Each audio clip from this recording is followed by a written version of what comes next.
This is digitized from a 16mm black and white movie of Gayton House and Osgood Hill, filmed by my father, Richard Stevens Cross, son of Virginia Stevens Cross and Charles Whitman Cross. I'm Whitman Cross II, known throughout the family by the nickname Peter. My frequent visits with my father and stepmother, Mary Muller Cross, occurred when I was roughly age 6 to 9. That would have been around the late 30s and into the 40s. You're looking at a panorama now of Gayton House and some of its gardens. Many of the trees that you see in this view have long since gone due to hurricanes and high winds.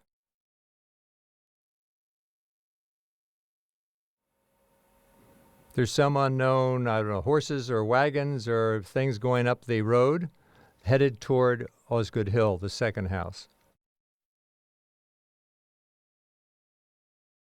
As the panorama moons to the left through the formal gardens, it extends out through a trellised area to a pillared small house belonging to Moses Stevens, concert pianist, the brother of Mary Tyler and Virginia Cross. I don't know this gentleman. It could well have been Abe Stevens. Notice the +4s or knickers that he's wearing.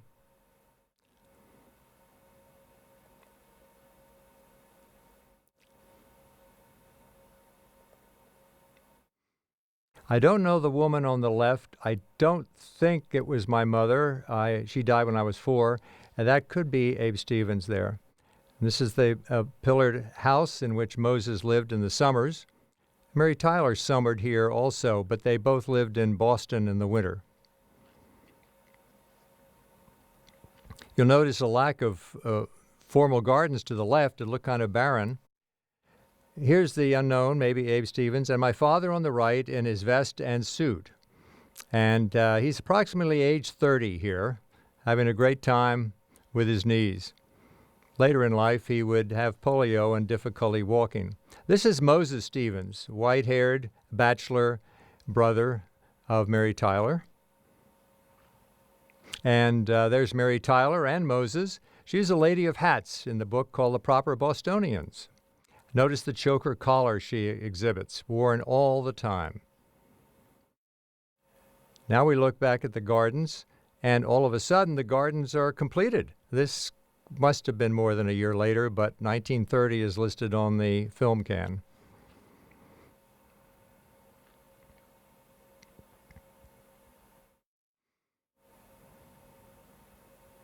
Now we're at Osgood Hill, about a half a mile up the road. This is where the patriarchs of the Stevens clan, as I call them, lived. Priscilla Stevens and Nathaniel Stevens, both tall, distinguished, 6-foot people. House was built in the 1890s, later turned over to Boston University, and now to the city of Andover, North Andover.